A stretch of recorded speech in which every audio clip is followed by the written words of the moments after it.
Halo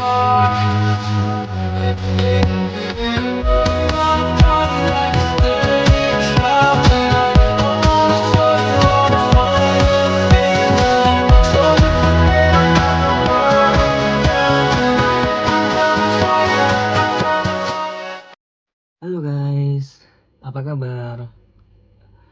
Kali ini saya akan menjelaskan tentang sesuatu yang penting, tapi kayak sering kita anggap, sudahlah gitu loh.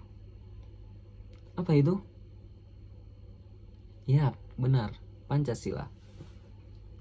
Sejak SD, kita sudah disuruh hafal 5 Pancasila itu kan? Tapi, seberapa banyak dari kita yang tahu lahirnya Pancasila itu dari mana gitu loh? Kenapa kayak tiba-tiba ada Pancasila gitu? Nah, di video kali ini saya akan menjelaskan tentang gimana lahirnya Pancasila itu. Jadi gini, sebelum Indonesia merdeka, para tokoh besar gitu udah mikirin tentang kayak, kalau Indonesia udah merdeka, dasar negara itu apa ya gitu loh. Nah, disitulah terbentuklah BPUPK alias Badan Penyelidikan Usaha Persiapan Kemerdekaan Indonesia. Di sidang itu yang dilaksanakan pada tanggal 1 Juni 1945, Bapak Insinyur Soekarno menyampaikan pidato bersejarah untuk memperkenalkan konsep Pancasila. Setelah itu, dibentuklah Panitia 9 yang menyusun Piagam Jakarta, terus dilanjutkan sama PPKI yang akhirnya menetapkan Pancasila secara resmi pada tanggal 18 Agustus 1945. Dari situlah lahirlah dasar negara kita yang jadi pedoman sampai sekarang, yaitu Pancasila. Bayangin aja, waktu itu tuh para tokoh tuh kayak semuanya tuh kayak beda latar belakang, kayak dari segi suku, budaya, kayak cara berpikir, semuanya beda, agama gitu loh.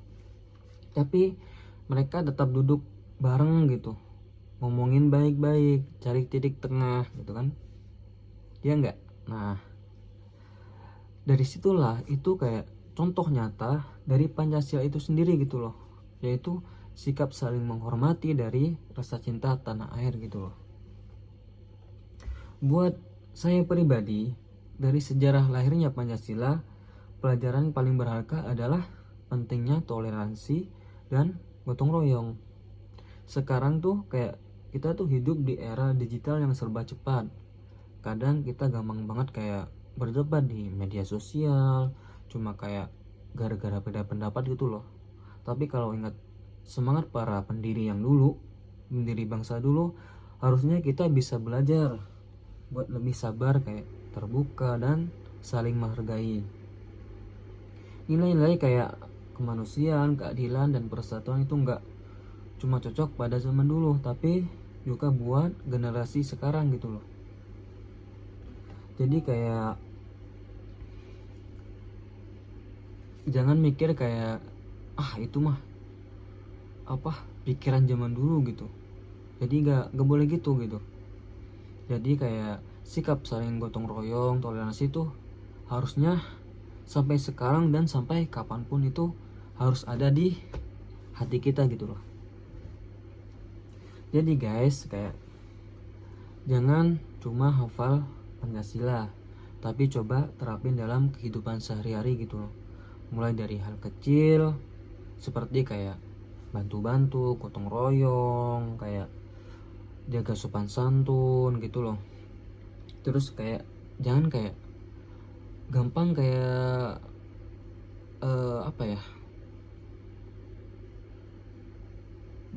sering nyalahin orang lain gitu loh, tapi tanpa tahu kita sebabnya bagaimana gitu loh. Kayak sering dapat berita hoax kita percaya gitu. Jangan kayak gitu. Kayak yuk kita tunjukin kayak kalau generasi muda sekarang Indonesia tuh kayak lebih keren gitu, lebih